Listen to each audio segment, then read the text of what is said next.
মুক্তিযোদ্ধা চেতনাকে মানুষ হত্যা করা, দিনের ভোট রাতে করা, ভোটারবিহীন বছরের পর বছর ক্ষমতায় থাকা, মানুষ গুম করা, হত্যা করা।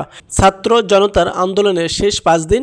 5 আগস্ট ঢাকার মিরপুরে মঈনুদ্দিন নামে এক ব্যক্তিকে হত্যার অভিযোগে করা মামলার শুনানি এক পর্যায়ে কাঁদলেন ওই এলাকার সাবেক সংসদ সদস্য ও সাবেক শিল্প প্রতিমন্ত্রী কামাল আহমেদ মজুমদার। সোমবার ঢাকার মেট্রোপলিটন ম্যাজিস্ট্রেট জিএম ফারহান ইশতিয়াকের আদালতে শুনানি নিয়ে মামলায় তাকে গ্রেফতার দেখানোর আবেদন মঞ্জুর করেছে। কামাল দাবি করেছেন, তিনি বৈষম্যবিরোধী ছাত্র জনতার আন্দোলনের পক্ষে ছিলেন। তিনি তৎকালীন প্রধানমন্ত্রী শেখ হাসিনাকে বলেছিলেন ছাত্রদের দাবি মেনে নিতে। ছাত্র জনতার আন্দোলনের সপক্ষে বক্তব্য রাখার কারণে গণভবনে ঢোকা নিষেধ ছিল। এসব কথা বলতে বলতে এক পর্যায়ে কামাল আহমেদ মজুমদার কাঁদতে থাকেন।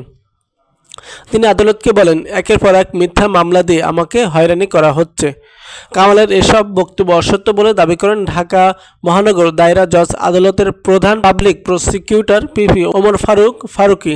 কামাল আহমেদ মজুমদার আরও বলেন, দেশে যদি সত্যিকারের আইনের শাসন থাকতো তাহলে আমাকে এভাবে হয়রানি করা হতো না। একের পর এক মিথ্যা মামলা দিয়ে আমাকে হয়রানি করা হচ্ছে। বাদীর কোনো খবর নেই। এখন আমার পরিবার বাসায় থাকতে পারছে না। তিনি আদালতের উদ্দেশ্যে বলতে থাকেন, আমি একজন বীর মুক্তিযোদ্ধা, আদালতের প্রতি আমার সম্মান রয়েছে। আমাকে মিথ্যা মামলা দিয়ে হয়রানি করা হচ্ছে। মিথ্যা মামলা প্রসঙ্গে কামাল আহমেদ মজুমদারের বক্তব্যের বিষয়ে পিপি ওমর ফারুকী আদালতে বলেন, জুলাই আগস্টে বাংলাদেশে যে হত্যাকাণ্ড ঘটেছে, যে গণহত্যা হয়েছে, সেটি পৃথিবীর ইতিহাসে নজিরবিহীন ঘটনা।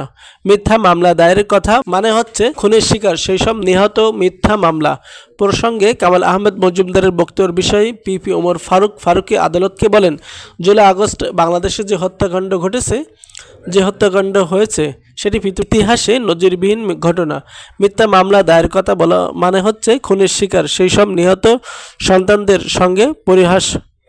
পিপি আদালতকে বলেন, কামাল আহমেদ মজুমদার বলছেন তিনি একজন মুক্তিযোদ্ধা, কিন্তু মুক্তিযোদ্ধা চেতনাকে মানুষ হত্যা করা, দিনের ভোট রাতে করা, ভোটারবিহীন বছরের পর বছর ক্ষমতায় থাকা, মানুষ গুম করা, হত্যা করা। উনি কেন দাবি করেন তিনি একজন মুক্তিযোদ্ধা? সাক্ষাৎকারও দেবেন, উনি লেখা দেশের মন্ত্রীদের সিন্ডিকেটের কথা বলতে, এটা তো দুঃখজনক কথা।